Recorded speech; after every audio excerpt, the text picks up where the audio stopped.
Welcome to my channel, The Good Book Tales. In today's video, we're diving into a story that is as chilling as it is eye-opening. It's a tale about ambition, appearances, and the human desire for public validation. But at its heart, it's a warning, one wrapped inside the story of two people who wanted the praise of men more than the approval of God. Their names? Ananias and Sapphira. And their story from the book of Acts is one that still speaks loudly to us today. Now, let me ask you something. Have you ever done something good but secretly hoped others would notice? Maybe it was giving, helping, or simply showing kindness. But deep down, part of you wanted recognition. It's human nature, right? We all crave validation. But what if that craving left unchecked could lead to disaster? What if, in the search for applause, you end up trapped in a web of deception? That is exactly what happened to Ananias and Sapphira. Picture this. The early church in Jerusalem was exploding with life and unity. Thousands were joining the followers of Jesus. They were living in a powerful, almost utopian community where believers shared everything they had, so no one was in need. Barnabas, a man full of faith, had just sold a piece of land and laid all the money at the apostles' feet. People admired his generosity, and whispers of his name filled the crowd. It was inspiring, but also dangerous, because admiration has a way of stirring something inside us. It's like a spotlight that some can't resist stepping into. And that's where Ananias and Sapphira come in. They saw the attention Barnabas received. They saw the respect and honor poured onto him. And suddenly, a seed of ambition took root. They too owned property. They too had the chance to shine in front of everyone. But instead of being motivated purely by love and devotion, their actions carried a hidden agenda. They wanted the praise, but not the sacrifice. They wanted the spotlight, but not the full cost. So, a plan was formed. They would sell their land, yes, but hold back a portion of the money while pretending to give it all. It looked generous on the outside, but inside, it was a performance carefully staged for the crowd. Their gift wasn't about God, it was about image. It was about validation. And it was about deception. But here's the twist. What they didn't realize is that their lie wasn't just to people. It was to God Himself. And in trying to win the applause of others, they stepped into a trap they could never escape. The story of Ananias and Sapphira is not just about money or property or giving. It's about the dangerous craving for recognition. It's about how public validation, when it becomes your highest goal, can blind you to truth and pull you into deception. And the consequences they faced were shocking, leaving the early church trembling in fear. So, what happened when Ananias walked into the room with his carefully rehearsed plan? How did Peter respond? And what became of Sapphira when she followed? Stay with me, because the next part of this story will leave you speechless. The early church was a place filled with excitement, hope, and unity. Every day, more and more people were joining this growing family of believers. They had just witnessed the resurrection of Jesus, and that truth had set their hearts on fire. People were sharing meals together, praying together, and giving freely to one another, so no one went without. It was a community that felt alive, filled with generosity and trust. Imagine walking through the streets of Jerusalem and hearing the laughter, the prayers, and the sound of coins being dropped at the apostles' feet. This was not just religion, it was a movement that was changing lives. But where there is light, there is always the temptation of shadows. In moments of great unity, the human heart can still wrestle with pride, fear, and the longing for recognition.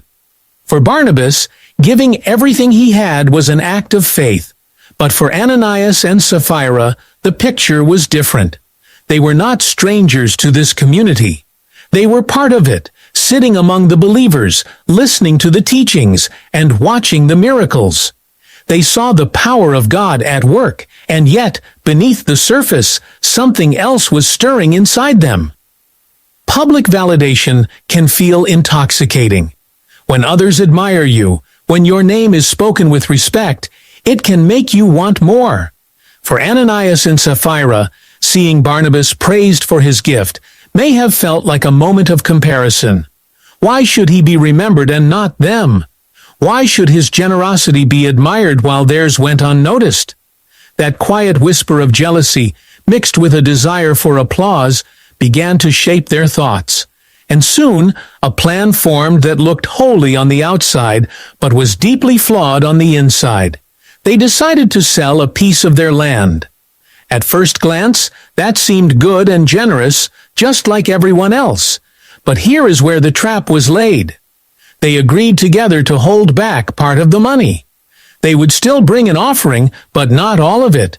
Yet when they laid it at the apostles' feet, they would act as if it was the full amount. To the crowd, it would look like sacrifice. To their peers, it would look like faith. But in truth, it was a lie disguised as devotion. The danger here was not only in the money they withheld, but in the deception itself. Ananias and Sapphira weren't simply making a financial choice, they were presenting themselves as something they were not. And in doing so, they underestimated the seriousness of lying in a community built on trust, honesty, and the presence of the Holy Spirit. They thought they could control the narrative, that they could enjoy both admiration and security. But what they didn't realize was that their plan would not go unnoticed. The stage was set. The crowd was watching. The apostles were waiting. And Ananias, with his polished act, was about to step forward. What would happen when the mask he wore was tested? What truth would be uncovered in front of everyone? The answer would shock the entire church and echo through history. Ananias must have walked into that room with his head held high, carrying the money as though it were proof of his devotion. The air was charged with expectation, the kind that fills a space when a crowd knows something significant is about to happen. Others had given, and their names were remembered. Now it was his turn to shine. But beneath his confident steps was the secret agreement he and Sapphira had whispered about at home. They both knew the truth, yet they carried the weight of their plan as if no one else ever would. The conflict wasn't only about a man and his money, it was about the tension between authenticity and image. The early church was built on honesty and transparency, a place where hearts were laid bare before God. Yet, here was a moment that threatened that foundation. Ananias wanted the appearance of total surrender without actually surrendering. He wanted the applause of men without the true cost of sacrifice. That gap between appearance and reality was the seed of danger, and it grew larger with every step he took toward the apostles. Some who watched must have felt admiration, whispering about his generosity. Others may have felt inspired, believing they were witnessing another great act of faith. But Peter, filled with discernment from the Spirit, saw past the polished act. He saw what others couldn't, the hidden deception lurking behind the gift. Meanwhile, Sapphira was not in the room. She stayed behind, unaware of what was about to unfold. Perhaps she rehearsed her own lines for when she would later arrive. Perhaps she imagined the praise they would both receive, the way people would look at them with admiration.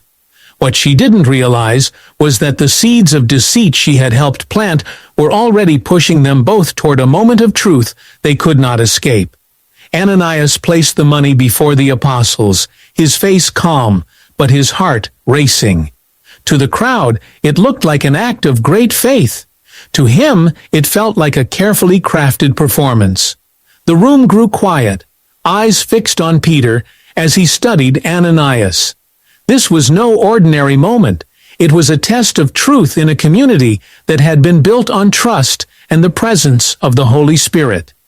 The silence stretched, heavy and unsettling, as though everyone sensed that something unseen was about to surface.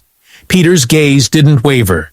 He wasn't looking at the amount of money, nor the proud posture of the man before him.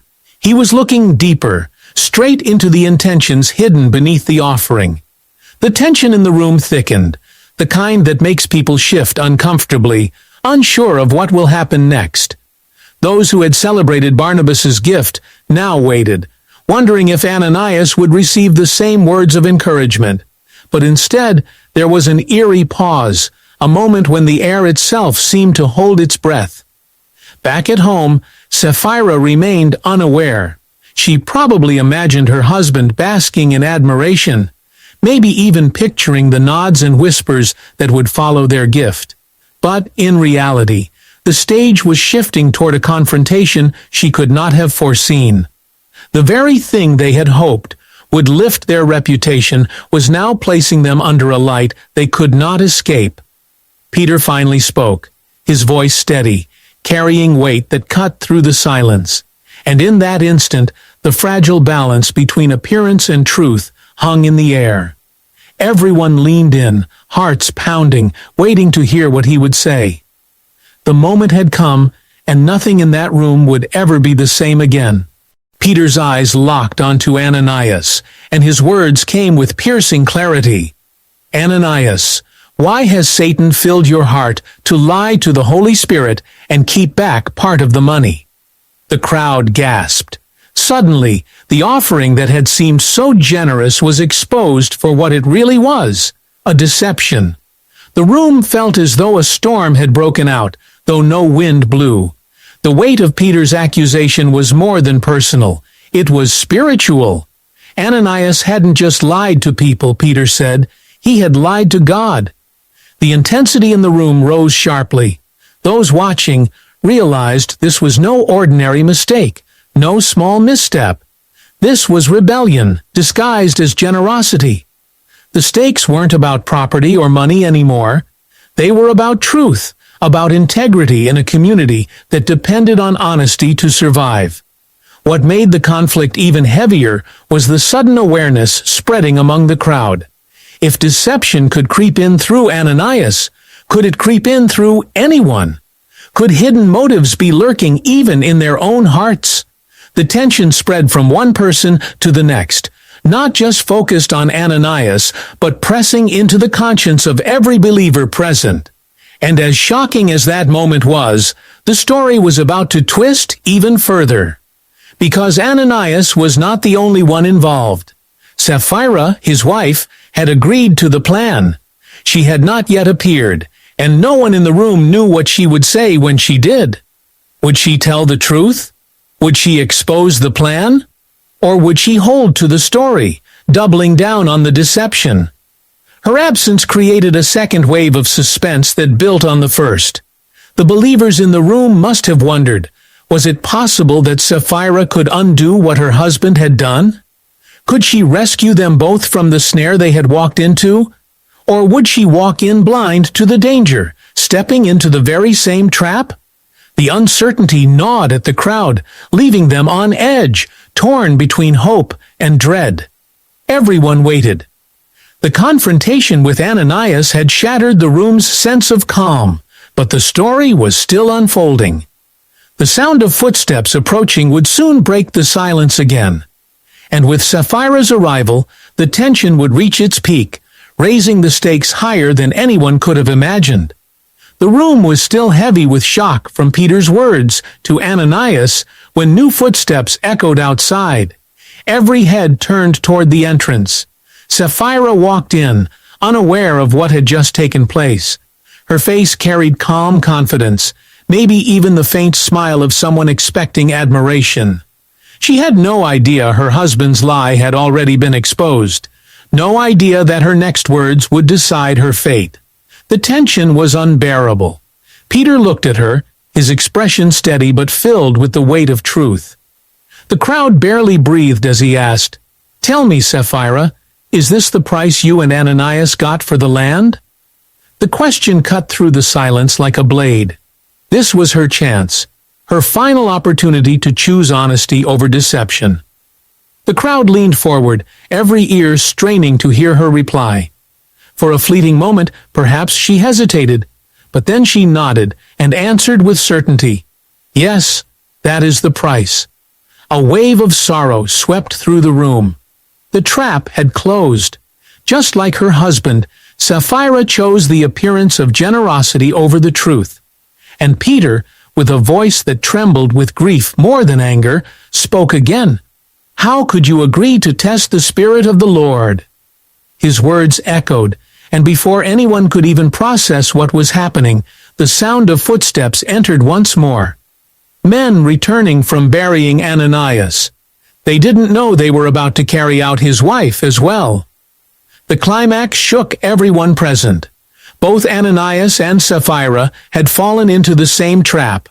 Both had chosen validation over authenticity, and both faced the devastating consequences.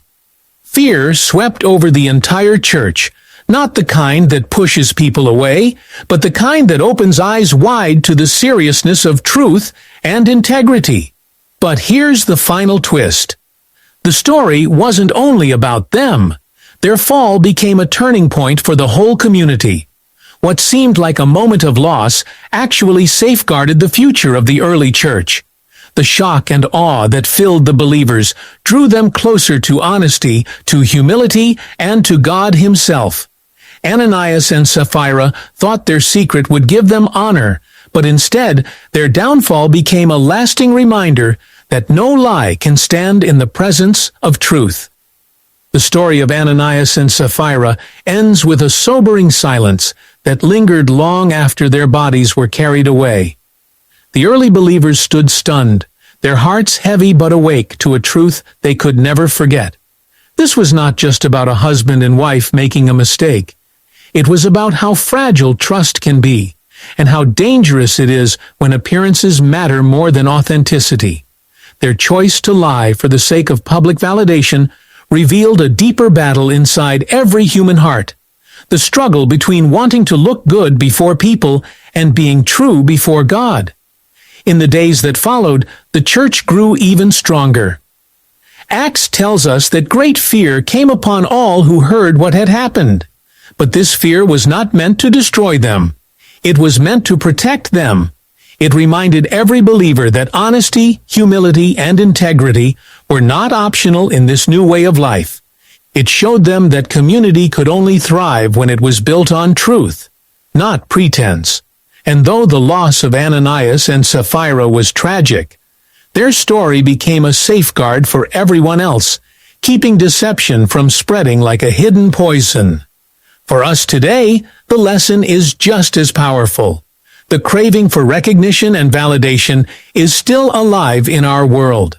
Social media, work, even relationships often tempt us to present an image that isn't fully real. We want to be admired, respected, and celebrated. But the story of Ananias and Sapphira warns us that when our actions are motivated by image rather than honesty, we step onto dangerous ground. Truth may cost us, but deception will cost us far more. In the end, their story is not only a warning, but also an invitation.